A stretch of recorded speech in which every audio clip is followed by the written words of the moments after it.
Well, it's Eating Disorder Awareness Week, and we're taking a look at something that affects thousands and thousands of Canadians, and that would be emotional eating. Amber Romaniuk, or Amber Approved, is here to talk more about the issue of emotional eating. Good morning to you. Oh, thank you for having me today. Thank you for coming in and to talk about something that's so important and affects so many people across the spectrum. Now, you are pretty open about your personal struggles with emotional eating. Can you give us a quick snapshot of that? Yeah, so I struggled with emotional eating for most of my life, and into my 20s it got really severe. So as an example, through a 5-year period I lost and gained over 1,000 pounds. Wow. Yeah, and I spent over $50,000 on my emotional eating, food, diets, quick fixes to try and fix my weight when it actually didn't have anything to do with the weight. And so what ends up happening is it has this impact on your confidence, on your self-worth, your health, and your bank account. So it really affects every area of life, and I found myself really isolating a lot, not wanting to go out, not wanting to date, be social.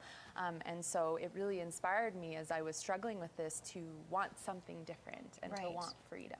In the midst of all this happening, Amber, did you have a name for it? Did you know it was emotional eating, or was it something that you were still struggling to define in your life? It took me time to figure it out. I definitely didn't realize until that kind of severe 5-year period that, wow, okay, this is emotional eating. In fact, I'm binge eating. I'm losing control, not just with a chocolate bar, but with a whole table full of food. And I'm turning the TV on and I'm watching it. And so what I find with a lot of people, especially women, is they will turn on the TV and eat, or they will be working and eating. And a lot of women in their job or in their business, what happens is they end up in this cycle, and then their weight is affected, and then they're not showing up and living their best life in their business, personal, with their family, because they don't feel confident, they don't feel worthy. Yeah, shattering that confidence with just one move. Okay, let's talk about common triggers. We have some boards here we're going to pull up.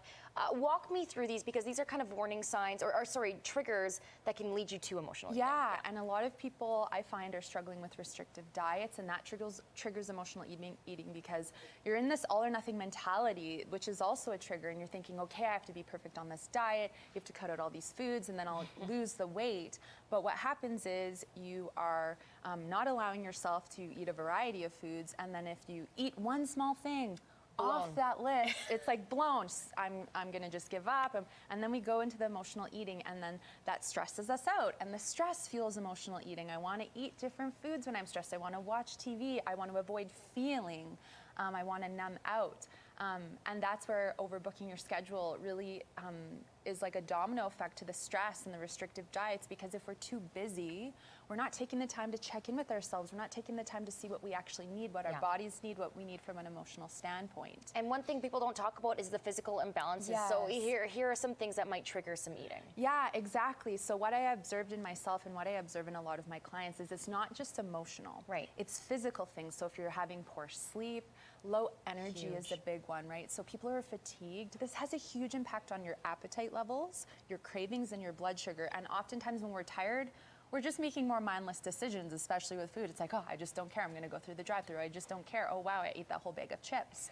How did that happen? So it makes a big difference, and then that impacts, of course, your hormones, and it impacts the way that you're taking care of yourself. Okay, and we have about 30 seconds here. So really quickly, these are some of your tactics for approaching? Yeah, so oftentimes, again, I encourage people in general, or my clients, as they're working through emotional eating, to ask, are they physically or emotionally hungry? That's really the first thing. You're probably going to notice you're answering 90% of the time to emotional hunger.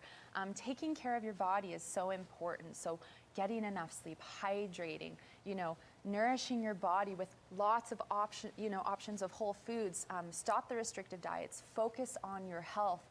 And one of the biggest things people can do is actually take the focus off of the weight and actually deal with the emotional eating first, because we actually need to deal with the emotional eating in order to see the weight come off. I'm seeing mindfulness be a big theme here. Okay, Amber, thank you so much. And if you need more information or maybe some resources as well, you can visit amberapproved.ca, and it is all on there, as well as a quiz that you can take to identify emotional eating. Thank you. Thank you.